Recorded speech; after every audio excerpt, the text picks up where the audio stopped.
Namaskar. Welcome to another edition of Namaskar. Vimash podcast. So today we have with us again after a long time Professor Ajay Chaturvedi. He teaches at IIT Mandi, and recently we have seen a controversy regarding a statement by Mr. R. Education Minister Mr. Dharmendra Pradhan with regard to the Ujjain Prime Meridian or the Zero Meridian from the Indian perspective. And so I have the fortunate to have with us Professor Ajay Chaturvedi, who incidentally actually talked about a paper that he has also is working on regarding the prime meridian in Jain and the controversy regarding what's happening around this. So I had observed quite a bit of misinformation is there regarding with the prime meridian of Ujjain should be replacing the GMT zero that is in London. So with that in perspective, I warmly welcome Mr. Ajay Chaturvedi for being with us. Namaste, sir. Namaste. Thank you so much for having me. Pleasure always to talk to you. Uh, yeah, yes, it's pleasure of is mine and also my audience to have you in our show. Let's start the conversation. So I just wanted to Yeah, get understand from you with regard to the zero prime meridian being Ujjain. So its ancient yeah, history and its astrological and astronomical significance. Then we will move on to yeah. the statements by our uh, Sure, Minister for Education. sure. So you mentioned correctly. I do teach at IIT Mandi, also at IM Rohtak, and the books I've authored in the last 1 year. I mean, which I've worked researched for about 20 years, is the trilogy of time. So two books are available, which you've got copies of. You've read them. The third one is going to be available. I purposely held it back. There's a reason for it because there is a lot of movement going on in the world, the economy, and the things the way they are happening. So, let me give you a bit of a background on what is really happening. We are seeing the world at this juncture where there's Iran America war. There's talks of truce, but they have not been able to arrive at anything. There's the Ukraine Russia war that's going on. There is unrest almost everywhere. And typically, the way people want to explain it is, there is something that, America wants Iran not to be a nuclear power. Iran has been saying death to America for the longest time, but the real root of it is unknown to most of the people. I mean, they'll get to some historical event and they'll say this is what it is or that is what it is. But for almost everything that we trace our history back to arrive at today where we are, we need to understand the roots of those things, not just from a he said, she said perspective, but also from a very mathematical perspective, exactly what is happening. I can't just say, well, I believe that the day starts when I wake up. That's a great way to, have a positive outlook to life, or the day ends when I go to bed. That's a great way to look at it. But technically, the day begins when the sun rises, right? So, in Sanatan Parampara, in the Vedic civilization, the day begins with sunrise, it ends with the next sunrise. Our day does not change over at midnight. So, why I'm saying this has to be understood in the context. For the longest time, and in all the history books, despite the history books not having been written by our own rulers, the history books have always mentioned that the colonizers, the invaders, invariably everyone came to India. I mean, they went to different places, but India was one of the centers where everyone came. Today, you talk about, Pakistan talking about Ghazwa Hind. You have different powers trying to sort of take control. They explain it in a way that India is the biggest market. Unless you're in India, you don't really make it to the in the world. I mean, if your product or the service works in India, it works everywhere. And that's true. I mean, from a relationship, from a very business economic standpoint, it works. And it's great. But let's get to the bottom of where all this begins. The narrative that we have been fed, that we are running on, is, we can say, broadly about 2000 years old, because the primary thing, and this is what one of the most critical things that I want people to examine, to think, because you cannot just arrive at something without having any of critical thought having gone behind it. So, for example, when I say, can you make a statement without any implicit or explicit usage of time? And people say, well, that's simple, come here. It doesn't have any explicit usage of time. It doesn't. It has implicit usage of time. Come here now is implicit. Now is implicit. I mean, so, but then if I were to say come here tomorrow, that means I'm explicitly saying time. Is there any statement you can make without any implicit or explicit usage? After a lot of thought, you'd come back and say, no, it's not possible. Okay, great. So we established that time can fundamentally not be disconnected from your existence. It's there. It's not something running in parallel. It's there. Okay. So when we say that our calendar that we're following today, it's April 13th, 2026. What does that mean? Where did it begin? And then in parallel, I'll also say, well, if you were to look at the Panchanga for today is Sri Shvetwaraha Kalpe Vyavasvat Manvantare Ashtati Vimsati Tame, this is 28th Kali Yoga, Pratham Charane, 2083 Vikram Samvat. And then it's 11th Vaishakha Masa, Krishna Pakshe Ekadashi Titho.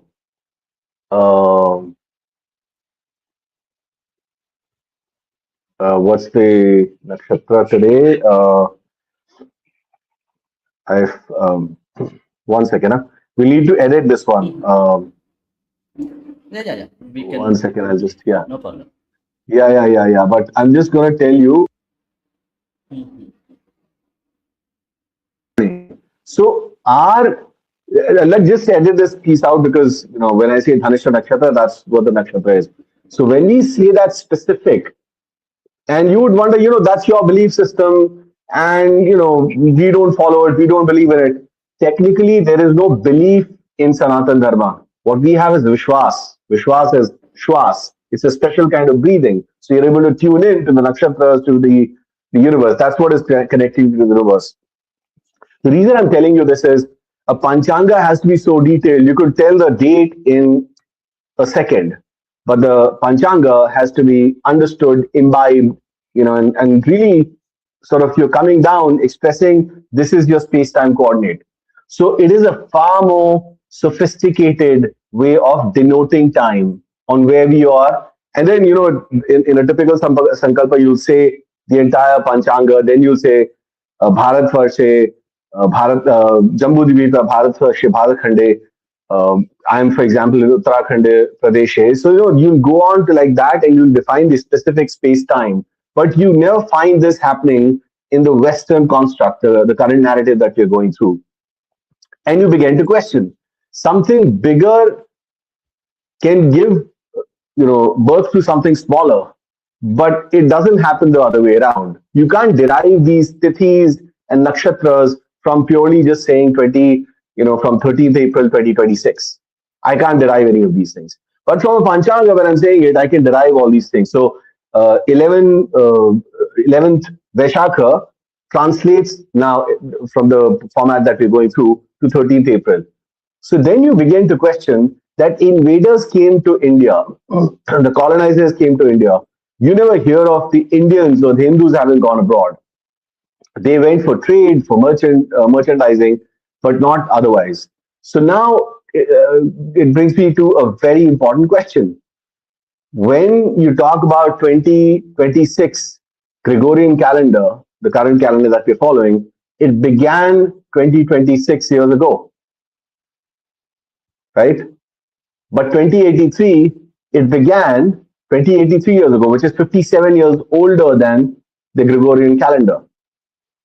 Now, that's where the history is changed. It says Varahamihir, who I know the research that, and refer to the books that I'm talking about, the Trilogy of Time, Varahamihir is the primary Rishi, the brain behind Vikram Samvat. and it was launched in Ujjain by Maharaja Vikramaditya. So then you start to wonder, if Varahamihira, like the history books tell you, came in the 6th century, let's accept it, because I'd like to value a scholar's opinion. Okay, great. So then you tell me, where does the Gregorian calendar begin out of the blue? And then, how do they get the weekdays? The calendar begins on a Sunday. Accept it. I mean, I'll accept everything you say, but you have to give me a technical reason. I can't just tell you, well, it begins. It were fine if Sunday was invented by the Western calendar, by the Western, civilizations. Technically, they're not a civilization, but let's say if it were, where did it begin? Where is the definition?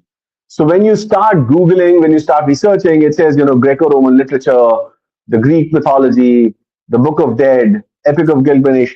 I've researched all these books. There is absolutely no definition of time. There's no definition of weekdays. There is no definition of 24 hours. There's no definition of 60. How do you get 60? We are working in a predominantly decimal system. How do you get 24 hours? No explanation for that. Then you start to question the narrative. So if it began in Ujjain, why Ujjain? That's Vikram Samvat. And now to tell you from the research, so this is, let's assume we know nothing. I'll just start to question and I have no answers. I don't get any answers when I start asking the Gregorian calendar itself. But then if I start to question the Vikram Samvat, there were thousands of calendars Samvats before Vikram Samvat. What we are following now is Vikram Samvat. That was launched in Ujjain. And even otherwise, the Bhumadhya Rekha or the zero meridian passes through Ujjain. It passes through the Vindhyavasini temple. It passes through Ujjain and it goes all the way down. When you start to look at the scriptures, be it Surya Siddhanta, be it Brihat Samhita, be it Pancha Siddhantika, all of them mention and explicitly explain what these are. This is not mythical. This is not something prayer oriented. In fact, there is absolutely nothing mythical in the Sanatana Dharma. There was a time that I would have accepted, well, hypothetically, let's say it's mythical. I don't really know what it means. But today, after having researched all that, I can confidently tell you that every single thing has a meaning. There is absolutely no belief system over here. So now coming back to your query, sorry for giving this background, but now let's come back to this. If you look at Greenwich, and I've been to Greenwich, there is an observatory there, but that's about it, right? So the fundamental, again, belief that it starts with in the 15th century is that the universe is mechanistic. There is no proof of it. It's just believed. It's a mechanistic universe. So they, etch it in stone, Galileo comes up with a formula for gravity. It says 9.8 meters per second square. Later on, Newton discovers, after the apple falling, there is gravitational force. But then there is absolutely no mention about the Vedic civilization. Dr. Stephen Hawking writes A Brief History of Time. You read it 4 or 5 times. The book has absolutely no explanation of why weekdays, why 24 hours, why 360 degrees, nothing. It, in fact, doesn't even mention Vedic civilization. So that makes me even more curious. Why aren't you even talking about it? Because the Vedic civilization clearly defines all these parameters. It defines 24 hours, 360 degrees. Where do you get the 60 degrees minutes from, 60 seconds, all that. That's Ghatika, Vighatika. And that's all very, very logically, mathematically explained. And how do we know it? Because the Panchanga is clearly telling you that. So the study that, the entire books, the research is all technical research. In fact, the papers that I'm presenting are, very technical. So when you start looking at the data, the monsoon can be predicted just looking at the Panchanga in a 3-4 day range, right? Maximum deviation we have is 3-4 days. But looking at the Gregorian calendar, it could be a 44 day range. No matter how precisely you're measuring the atmospheric pressure and the moisture and whatever you have to. So the thing is that Bhumadhya Rekha, as it's defined, is considered the navel of the earth. Okay, it is the center. And that is where all the measurements go on from. Now, when you quoted the Mahakal conference, the Master of Time, I was thrilled to be there, thrilled to be a part of it, thrilled to speak there with different scholars. The problem is most of the people are not talking about not only the correctness of the Panchanga, but the fact that science just assumes time. It doesn't really define it. It just takes it up, right? That's why science is today talking about quantum, is talking about, there is time. But what is it? What are you measuring? You're measuring durations between two events, but you don't really know what you're measuring, right? And so when Sri Dharmendra Pradhan made that statement, first of all, he didn't say what has come out of the media. That's not what he said. He said something fairly simple, and it would make sense. If I were to, and now this actually relates to the crop cycles. If you're the center, India is the food bowl of the world. India at one point used to have 2 lakhs varieties of rice. And that has been reduced because when the colonizers came, they wanted to standardize everything, control the agriculture, control the output, so that they could control the narrative. They didn't come here to colonize; came here to wipe you out completely. But then they realized it is a productive economy. Why don't we just use the same production, standardize it, and mass produce it? That's the fundamental problem that you're going on, which is leading to sustainability problem because you're producing little, you're consuming a lot. The marketing driven economy uses the Gregorian calendar because it's able to decide, look, we'll run this marketing campaign and this will sell. We'll run that marketing campaign and that will sell. But what are you producing? Because that production depends on the Panchanga, on the entire, the solar movement, the lunar movement, the stellar cycles, because the rains are mapped to the stellar cycles, the nakshatras. It's linked to the moon. When you get to the depth of it, you realize that that center makes far more sense. I can't map this to Gregorian calendar starting from Greenwich. What crop does a farmer need to farm has absolutely no link to 23rd April. Nothing. I mean, you can't say rains begin on 1st June. They don't. But you can map it to Mrigashira Masa, Uttarashada Nakshatra, and it comes in a watery nakshatra versus the air nakshatra. All those things are very technical. So you're getting a parameter, like 5 points, data points that you can compare it with, zero it down, then farm, and your crops will be successful. So a long explanation for a very short question, but this is the background to it.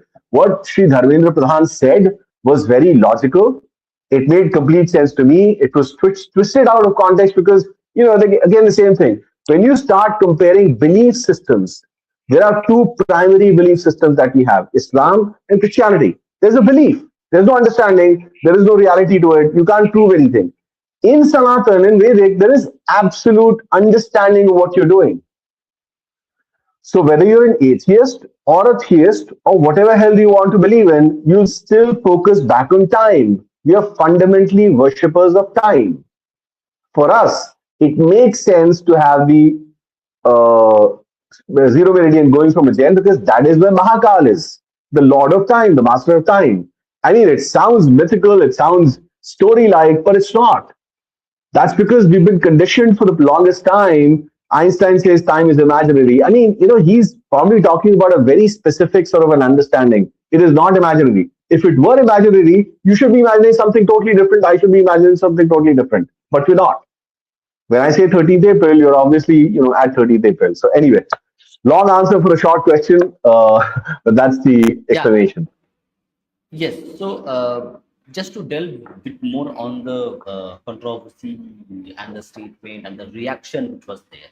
So, like I Yeah, was observing the reactions on the social media, on the mainstream media, and it was really like the depth of understanding which I had read your book. I also talked to you. yeah, So, but yeah, unfortunately, a lot of people do not read the books or do not have access to people who actually explain to them what really is right, happening in terms of concept of time and how it is very, very important to our existence.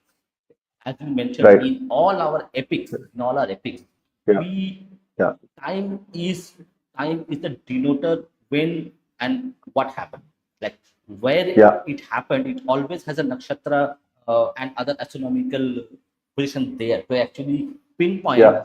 when did Kurukshetra Yuddha happen and where it happened. Yeah. So, Yeah. in that context, like, would you Yeah. like to suggest something that actually so that the mainstream media or the social media or the other people are comparing what when we change, let's say we have zero meridian as Ujjain, will that help us become Yeah. next China? Like, that's an irrelevant question. There is Yeah. no connection between So, India becoming China or as advanced as China scientifically and having yeah. the prime meridian being Ujjain. So how do you connect these two, or how do you advise people to process this information? See, it's a matter of getting the perspective right. You know, I can buy a new car, and the dealership tells me, the car manufacturer tells me, look, you've got this great Mercedes E-Class. It gives you 10 kilometers to a liter, and I'm thrilled. Okay, they have a baked-in assumption that it's a straight road, plain road, smooth road. You probably have four people sitting in the car, and it's the utmost grade of petrol that you put in the car. But what if you're now going at an incline of 30 degrees on a road? The road is all cobbled, it's not smooth. And instead of four people, there are 20 people sitting in the car. The average would not be 10 kilometers to a liter, right? But that is dynamic nature of understanding. If you understand your assumptions, then you can do better on your predictions. The problem with current narrative is we've got assumptions that we can't explain. Science made an assumption. I mean, it's very accurate. And I'm not saying that science is not measuring things accurately. The problem is not accuracy. The problem is, are you measuring the right thing?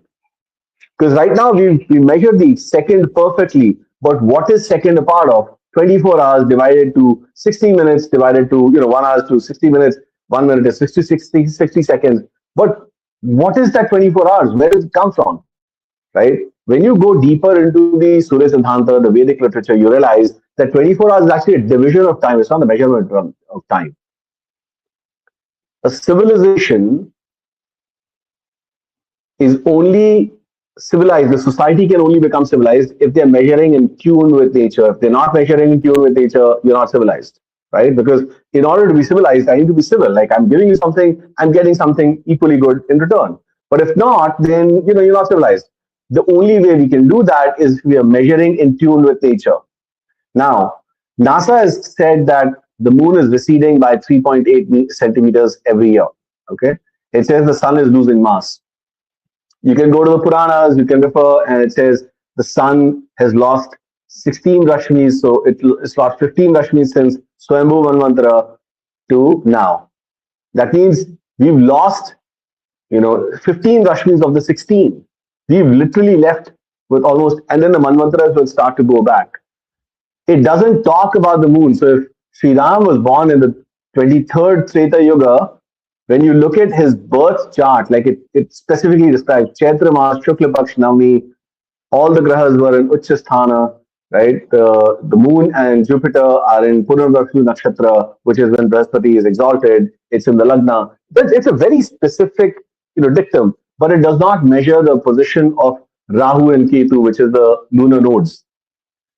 Now, if I were to talk specifics, it's giving you a hint of how the universe itself, the Brahmanda itself is changing all the time. It's giving you specifics on the things it can, but otherwise it's leaving it fluid for you to interpret it. Okay? Now, the reason I'm telling you this is if you understood that, then you'll map the positions correctly based on the understanding you had that time. And that understanding has to keep changing all the time. Even the sun is moving southwards or northwards a degree every day. It's not something I'm saying. The sun is rising either 1 degree, northwards every day or southwards, depending on, which ayana it's following. The moon is changing, the grahas are moving, everything, charachar jagat. If everything is changing, then I can't limit it to a mechanistic fixed universe. Our problem that is coming today is because we've made an assumption that we can't justify. And we're blaming the whole world when what we really need to be doing is fixing the assumptions. in Sanatan Dharma, in the Vedic literature, we have defined those assumptions. First of all, there are no assumptions. But even if there were, they've defined everything clearly. They're telling you, look, and incidentally, the painting behind me is the seven horses and the sun. Okay. This is probably the most explicit definition of time that in the research in the 20 years I've seen. And again, people who studied science like I have, like you have, you're like, oh, no, no, no, it doesn't really make any sense because, you need to have a specific this and that kind of a definition in science. We confuse English for science. But when you come down to the very basic thumbtacks, I need to be able to explain something to an absolute novice with just a symbol. So what does it do? It shows, look, this is the sun, you've seen it. It has a chariot, which has a charioteer which has no legs. Charioteer has no legs and has seven horses. I mean, it makes absolutely no sense to, if you start to question it from a very physical perspective. I mean, it's the sun, look, it needs at least 1,000,000 horses. That's not the point. It is telling you the seven aspects of time. So there's day and night, there's the lunar phases, which is the waning or the waxing, there's the weekdays, there's the muhurtas, there's the ayana, which is southward or northward movement of the sun, there's the year, and there's the month. Like that, there are seven aspects of time that you take all of those into consideration, because what you're really doing is measuring the duration between two events. So there's a snapshot here and there's a snapshot here. The current duration that we measure is the snapshot of this snapshot. The sun would have moved visibly. At night, the moon would have moved visibly. So we're measuring very specific things. So now coming back to your query, if you were to look at this scientifically, everyone keeps saying scientifically, scientifically, and people say, I believe in science. You cannot believe in science. The very nature of science is for you to question it. Belief is, I believe, I'm feeling this love. Why am I feeling it? I don't really know. I don't really. Vishwas is not that. You're basically tuning in, you understand 2 plus 2 is 4. It makes sense. Mathematics. The operation plus means something over here. If it was 2, line over 2, it would be 1 because it's division. 2x2 is 4. It's multiplication. So the fundamental nature of questioning and understanding the very foundations is very important. And those assumptions right now is what we are missing.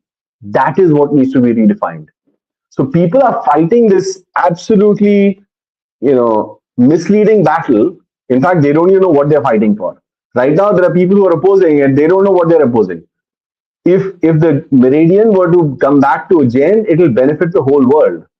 We'll fundamentally solve the sustainability crisis. And this is what I've explained in the books. This is what, it's a credible paper, peer reviewed by, fellow scientists and others. And I'm giving, very hardcore technical data. There's not some, interpretive that, I can understand it, but you can't. No, you can literally see it clearly. For example, for me, it doesn't make any sense when the weekday changes at midnight.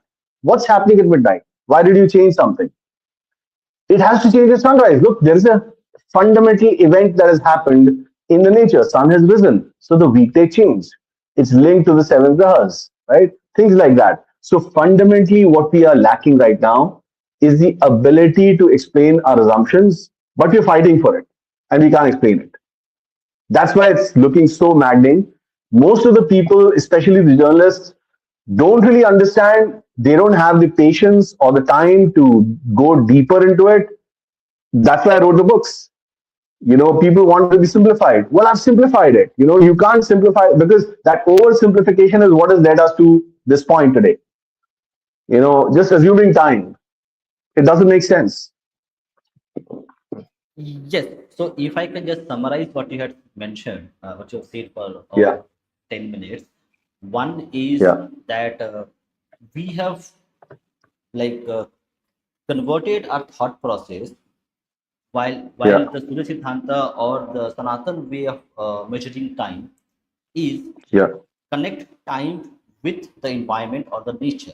while yeah, the so-called scientific method is just yeah, using mechanical way to actually understand time, like midnight yeah, time changes, but yeah. technically sun goes down, sun sun goes Comes up again. up. So Yeah, sun comes up. yeah, So it should be changing at that time because our cycles are connected with sun, with energy. So you cannot yeah, have yeah, technically midnight time change. So this mechanical aspect of yeah, how we perceive time, how we measure time, has yeah, caused a lot yeah, of issues in terms of economy, yeah, in terms of health, in terms of also geopolitics yeah, itself, because your environment yeah. changes your perspective. So we have Right. desert people who are doing a lot of violence. Okay. Now Exactly. Exactly. there are there are multi-layered perspectives which we need to understand, Yeah. that your environment shapes your Yeah. perspective, and that perspective has Yeah. meant that maybe 500 million people have been died at the hands of people who are from the deserts, both the Yeah. religions. Yeah. Yeah. So Yeah. it's all Yeah. connected, but it Yeah. needs Yeah. to be explained in a very simple way to audience who who do not know how Yeah. to, like, layer by layer decipher these things. And that's why your books are very important, Right. and also your perspective. Yeah. So Yeah. just one more thing, So sir. I'll So yeah, please go ahead. yeah. Please No, go no. So ahead. I'll give a very simple explanation here. If I assume that there is a mango grove or an apple orchard, for example, okay, there is an apple orchard. We've taken it for granted that we have it available to us. Okay, so I'll start making, let's say, apple juice with it. Okay, and then I start realizing this apple juice is great, right? And I'm going to start making it more, but then the apples have run out. So I work on like a formula to create something similar to an apple juice. It's a synthetic apple juice. But now people are already aware of the apple juice that I'm selling. So I start selling it as apple juice, apple cider, whatever else. Okay. Today's products are exactly that, by the way. So, when it says mango ice cream, it has no mango. It has got some resin which, resembles the mango. It gives you the taste, but it's like got no milk. Milk ice cream has no milk. Cream has no cream. It's all like emulsifiers and palm oil based, right? Which is why it's harmful. So after a while, they start to just sell this apple juice, which is like there's got no apples in it. It's just something that's running. So it's got disconnected from it, right? And you're literally selling it throughout the year. Let's say somebody else starts to sell, apple jam, right? So you start making apple jam. You need more apples, but you really don't have more apples. So you start to grow, apples. You start to plunder nature. You're like, why isn't it growing? Put more fertilizer, do whatever else. I'll start doing these. Two different kinds of people, but they're all doing fundamentally things against nature. Okay. So this person who's selling the apple juice, after let's say 50 years, his descendants come back and say, apple orchards are pure myth. They don't exist. Well, if they are pure myth, where did you get the apple from? The first apple. They can't explain it, right? And that is where, while it seems complicated, but it's a very simple thing. So the starting point has to be very clear. If now we go back to why I'm talking about the starting point. Science starts from around the 15th century. Okay, accepted. Galileo gives you a formula for gravitation, 9.8 meters per second square. A lot of people come back, well, no, Rishi Pipalad gave this theory of gravitation. Rig Veda talks about theory of gravitation. Atharva Veda talks about theory of gravitation. And a typical person like me would go back and say, well, tell me where is the theory of gravitation. And when lo and behold, when you read it, the Vedic literature, the Surya Siddhanta, Rishi Pipalad, Rishi Pipalad talks specifically about pranavayu and apanavayu in relation to Gurutvakarshana. So higher the gravitation, lower your breathing rate, and you live longer. Okay. But what did Galileo do differently? He gave you a rate, 9.8 meters per second square. The thing to ask over here in question is, where does the second come from? They say it's very simple. It's 24 hours, 60 minutes per hour, 60 seconds per minute. And that's how we got to that's great. How do you get the 24 hours? They have no explanation. They say Greco-Roman literature, our ancestors did this. It's not there. All of that comes from the Vedic literature. It's literally like we've got the apple orchard, they've taken the apple juice. After a while, they've started to question, no, no, apple orchards are imaginary. Well, where did you get the first apple? That's exactly where this is right now. Until we are able to explain. So I'm explaining this as simply as I can because people are just not ready to accept. No, no, science is perfect. I'm not saying science is not perfect. The problem is not the perfection in science. The problem is the assumptions have to change now. Okay. If the sun is losing mass, if the moon is receding, the day has longer elongated. A lot of people come back, well, in quantum, it doesn't matter. All we're looking is the brief, that moment. It doesn't matter. If you're timing something, that timing has to be related to the days and nights and the number of years because that is what we're running on. We can't say, well, according to my seconds, you're about 20 years old right now. Well, that's not how it works because you work on solar cycles. And in Sanatan, we celebrate Tithi Pravesha, which is complex, right? That gives you the actual age. So coming back to the same point, explaining it simply is possible if people want to understand the basics and start from there. You can't have a debate like, apple cider is perfect, it's great in taste. And when these guys, they're so rich, they sold so many juice cans, and they're claiming that apple orchards are pure myth, then they must be right. That's not how it works. The debate has to go in a very different way. The original apple orchards were here. That's what people came to loot. India's wealth was far more than you can imagine. And if the central meridian, the zero meridian, were to come back to Ujjain, which eventually it has to happen because the sustainability problem cannot be solved. You have to get your time measurement right. Even with respect to the Iran and America war, America is following a pure solar calendar, which is a purely extractive calendar. Iran is following a lunar calendar. And by the way, Saudi Arabia has already discontinued, dropped the 2016 onwards, the Hijri calendar. To a normal person, it doesn't make any difference. Like, no, no, it doesn't matter. It matters because your calendar has to give you everything. You can't have a religious calendar and an economic calendar. Your calendar gives you everything. Vikram Samvat, regardless of what you're following, Gregorian or not, is what runs the economy over here. So I hope that makes some sense. Yes, sir. Correct, because you are in that Mahakal conference, okay.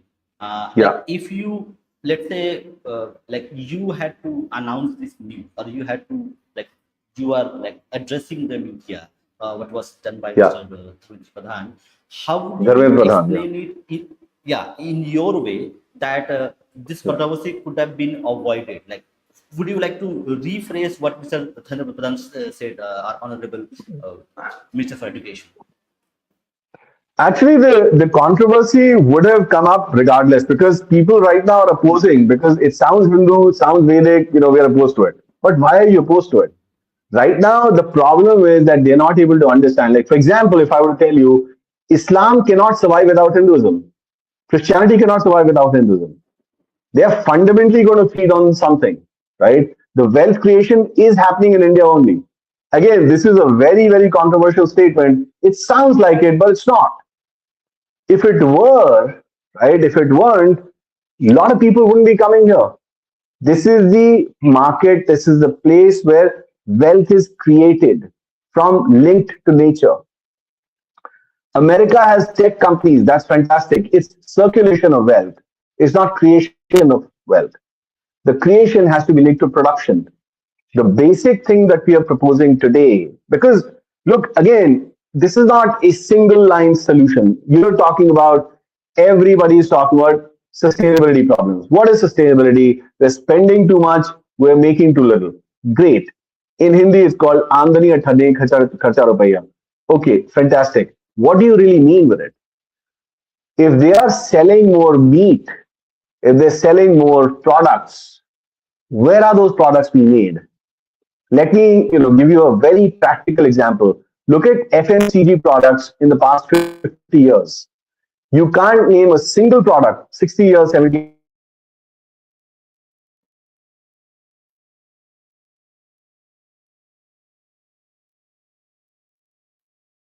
years, size gone up in price. And look at, Maggi, shampoos, namkeen, chips, whatever you want. those products are fundamentally made from something that is being extracted. So, for example, potato chips are made from potatoes. What is the scarcity that is happening? If you're selling more, the product price should go down, the quality should go up. It's not. That whole idea of the economic theory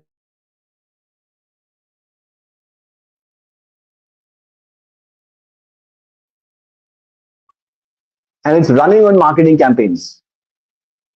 Like literally all the unicorns that you know of are logistics startups. There, when somebody says Zomato is a food tech startup, it's not. It's a logistics startup. Yes, sir. Can you hear me? Yeah. So Yeah. these logistics startups are fundamentally focused on marketing and selling. They're not worried about what was the farmer cultivating over here before. And I'll tell you practical examples. There are places, let's say Uttarakhand, let's say you go to Dehradun. There were basmati fields, and there was a time that you could walk in, drive into this place and smell the fresh basmati. Today, it's got, buildings, multi-story buildings coming up. Technically speaking, population is going down. Who's buying these flats? I don't know. There are many malls coming up in Gurgaon, in everywhere. I mean, people are just like sort of as if the food is just going to come out of thin air. It's not. So marketing driven economy to a production driven economy. That production driven economy runs on Vikram Samvat. Marketing driven economy works on Gregorian calendar. As simple as that. Organizing becomes easy. If we have to start benefiting everyone, the farmers, the producers, the mandi owners, whoever, then we have to move to production driven economies because the current shortage, the sustainability problem we are talking about is this. The ocean have run out of fish because they've fished so much. They've got fisheries crisis. And all these are not, stories that I'm telling. These are all case studies that I've done. They're in the books. I've given specific examples of, what crops they sort of took away, what cultivation that needed to be done. That's not being done anymore. And a lot of this was done during the colonization. So if we need to move to a producer's economy, we have to move to a Vikram Samvat. And that Vikram Samvat will always be calculated from Ujjain because that's where the Mahākāla is. That's where the calculations are done. That's where the Panchangas are made. Different places, of course, have Panchangas, Odisha, Kerala, but this is where the main center is. So from a normal person's perspective, these are the most critical things that we need to observe and take effect as soon as possible. This is not something that we're looking at futuristic. For survival of the masses, you need to start observing your coordinates right. And this is not just for Hindus, it's for everyone. Regardless, Muslims, Christians, they can claim whatever superiority they want. A Quran does not define time. As simple as that. Bible does not define time. Only the Vedas do. The moment you understand that, Vikram Samvat, Ujjain, Mahākāla will make sense. Thank you. I think like you have explained it well. I think I hope people who are listening to this, it might be difficult Yeah. to actually layer by layer break it down. Maybe if we have time later, maybe in about three Yeah. months time, we might Yeah. work on a let's say a small animation project to actually explain your Yeah, let's do ideas that. into this in small bits for people to actually Yeah. consume as animation because the daily grind of a normal person. Okay, Yeah. that seven Yeah. five They think it's layers of not. Yeah. thinking. Yeah, seven Yeah. five layers of breaking it down and down and down, and then understanding that okay, Yeah.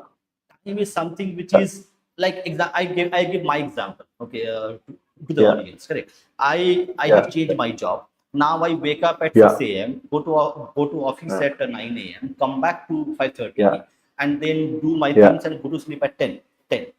Now Yeah. my Yeah. whole lifestyle in terms of whatever issues I had, lifestyle diseases, hypertension, Yeah. depression, all those things which occurs because you are working whole night, your health goes down, your mental Right. health goes down, you had bad Yeah. relationships with your family, and your Yeah. perspective is the world is not a good place to live.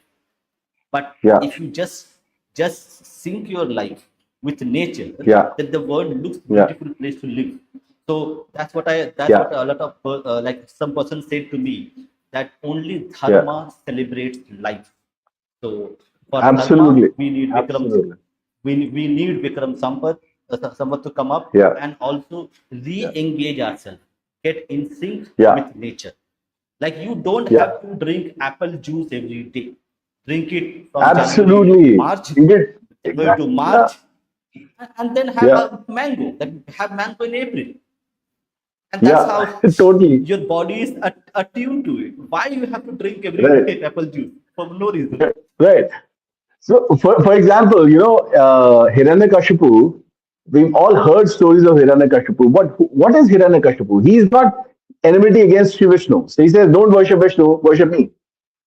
See, you got to understand when Puranas, when the Vedas define Kala, it says there's Chetana, which is consciousness, and then there is Kala. Kala has three gunas. There is Brahma, which is Rajoguna. There is Sri Vishnu, which is the, you know, which is giving you so much of the year. So this is the Sattva Guna. And there is this expansion and contraction, which is Tamo Guna, which is Shiva, Mahadev. Now, if you go deeper into it, Brahma has got four heads, had a fifth head, shot out of Sri Shiva. Sri Vishnu rests on Sheshanaga, and Mahadev Shiva has Vasuki around his neck. That's a Sarpa, you know. Kal Sarpil Gati se chalta hai, runs like a serpent. This is all descriptions given in the Puranas, because even if the Vedas and the Puranas, are giving so much of clarity, is just that we're not looking at it the right way. So if this is Shri Vishnu, he says, look, there is summer, you have mangoes, enjoy some heat. There's winter, you have cold weather, wear something warm, have apples. In the monsoon, have rains, enjoy some water, the crop is going to be good. And in spring, this is the weather. Now you say, no, no, no, I want apples in summer, I want mangoes in winter, I want to do temperature control. What do you think this is? This is exactly fighting against Shri Vishnu. He's like, don't go by Vishnu, I give you whatever you need. So Hiranyakashipu is no different from Trump today. Okay. So the stories have a deeper meaning that we need to understand. When people say, I like to be with nature, I like to tune into nature, how do you tune into nature? Nature is sunrise, nature is sunset, nature is moonrise, nature is moonset. The Kumbh Mela happening with the uh, Jupiter with Brihaspati Guru transitioning, and so when it comes to Kumbh Rashi meets the sun in Kumbh Rashi, that's when Kumbh Mela happens. I mean, these are very, very technical, logical things. We've started to confuse science for English. That's the biggest colonization. Second, we started confusing time from clocks. Time is not what is happening in the clock, it's just giving you a duration. The real time, Kala, is happening outside. Look at the nature, that's what is happening. So I think huge scope, but this is, of course, my life mission, because I genuinely think that, a lot of ignorance can be cleared up if people start observing the same things. And we're not. And I Yes, think yes. this is So the biggest challenge. yeah, so we have a few comments that we will take, and then Yeah. we'll wrap up. Sure, sure, sure, So sure. Yeah. Vyom is asking, Surya Siddhanta Yeah. talks about two types of kala. Has this Yeah. topic been analyzed by the author? By you? Yeah, yeah, yeah. Which two types of kala are you talking about?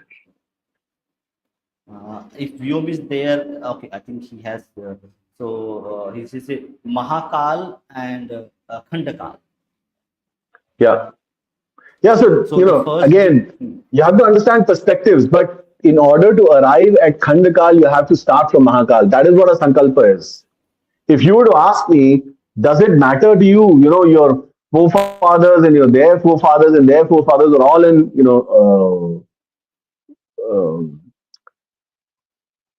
Shvetvaraha Kalpe. So Sri Shvetvaraha Kalpa is the one, and I've explained this very clearly.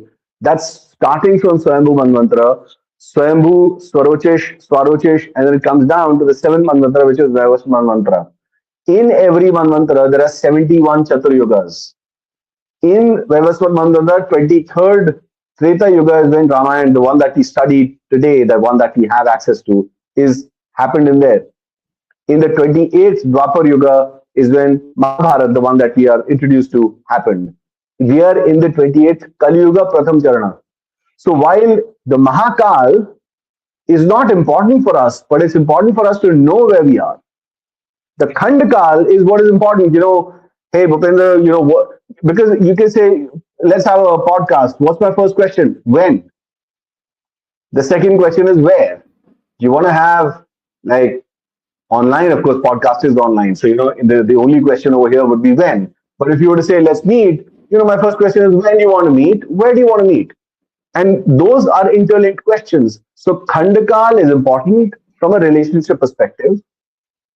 Mahakal is important from understanding exactly where you are, because that will help you determine the gunas. If I were to say that I'm in Satyuga, the gunas would be predominantly Sattva. In Kali Yuga, the guna is predominantly Tamoguna. So a lot of meat cutting, a lot of disturbing things. I mean, what's happening right now in the world is literally that, excessive Tamoguna. People are excessively involved in just consumption. The interesting thing is, in Vavasvat Manvantara, we are in the lowest of Manvantaras. After this, we are in the 28th Kali Yuga. After, 71st, we'll start going back up. Right? This is the first Kalpa. The second one is this. This is the Damru of Mahadev. This is the Damat, Damat, Damat, Damat that they're talking about in Shivtanda Stotram. So these are very important things. The problem is we got so focused on the micromanagement of this is a second. That's great. Understanding the tiniest drop of an ocean is great, but that does not help you determine what the next big wave is. To understand the next big wave, you need to understand the ocean. That understanding the ocean is Mahakal. You don't need to understand all of it, but you need to have a knowledge that look, there is a possibility of this, right? And it's an inevitable possibility. It's not like possibility in terms of when it will happen. It's not whether it will happen or not. It will happen. So I hope that Uh, answers. yes. So my final question, which I was actually thinking about for a long time. So you mentioned, correct, so Yeah, that the time runs through cycles. It's cyclical. yeah, So yeah, with currently we are seeing, correct, from South India to East India to Bangladesh and even in yeah, Pakistan and some other regions, we are seeing yeah, Vishnu murtis are being dug out. Yeah, yeah, social media, we see yeah, quite often yeah, Vishnu Murti is being found. It's buried in the yeah. ground.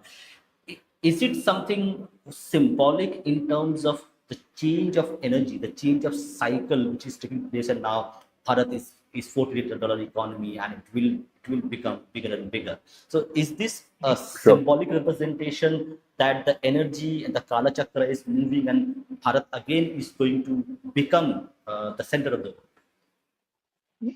Absolutely. So, one, I'd like to maybe slightly deviate you from, we say that this is man-made, this is, something that's coming out. Is this symbolic or not? Leave that aside. Everything is happening by the divine will. Let it not sound prophetic. Let it not sound like, it's completely sort of mythical. It's not. For example, when um,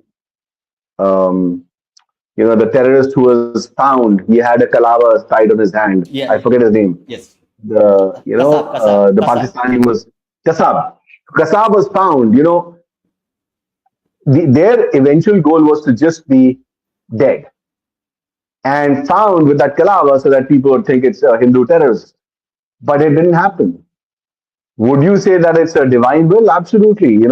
So is this like a Sri Vishnu happening? Is there like a white bearded man or a man with four hands sitting up in the sky trying to manage all these things? It's not. You got to understand the universe is being driven by intention. Okay.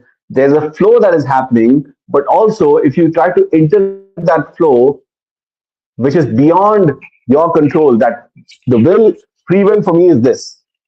I can choose to do something, but if it really happens or not is beyond my free will, right? I can press a button to make something happen in, let's say, California in the United States. So I can, take my phone, make that call. That's it. My free will ends over there. Whether that call fructifies, whether the person who I intended to contact picks it up, whether he or she does what I wanted them to do is out of my free will. right? And that is what the divine will is talking about. So they intended him to be a Hindu terrorist. They intended him to be dead, but that's all they could do. After that, he was found alive. He was captured, and the whole plan fell flat. Had that not happened, what would have happened? Imagine, right? Today, Hindus would be declared terrorists, and lots of things would be done against the people. Colonel Purohit would still be in jail. He would not be a brigadier, which, by the way, is a fantastic, move by the army, the Indian army. So when you start understanding those chain of events, you start seeing that the statues of Sri Vishnu being discovered or things that are happening because that whole pushback is now coming. Is India going to be a superpower? Absolutely. There is no doubt whatsoever. You can do whatever. Of course, you've been doing it. For 1500 years, we've been attacked. Not once, not twice. And again, a lot of people, they like to think that Hindus are weak people, they are not brave. That's not the point at all. If there is a swarm of mosquitoes coming towards you and you say, well, if this guy bites me, I'm going to bite him back, that's stupidity. A swarm of mosquitoes is exactly meant to do what they're meant to do. You can't compete with them. You can't fight with them the way they are fighting with, because they've come to bite you. You, on the other hand, what you can do is, clean up your environment. There'll be no mosquitoes. And again, for the intelligent, it's enough to understand what you need to do. Does not have to be, you don't have to measure yourself from the perspective of somebody who doesn't have a control of their own assumptions. So I've said something very deep, something profound. What all is happening because of what is coming. I can tell you it's going to rain depending on what the wind feels like, if there's coolness in the temperature, if there's clouds in the skies. I can't say things otherwise. So these are sort of indicative, happenings that tell you what is going to happen in the future. And India is on the rise. There is absolutely nothing that can change it. No more. Thank you, sir. Thank you for your time. We will again connect and we will Lovely. discuss some other things to talk about and meet you Yeah. as well sometime. So thank you. Jai Shri Lovely. Ram, Vande Mataram. Thank you. Jai Shri Ram. Vande Mataram. Jai Ram.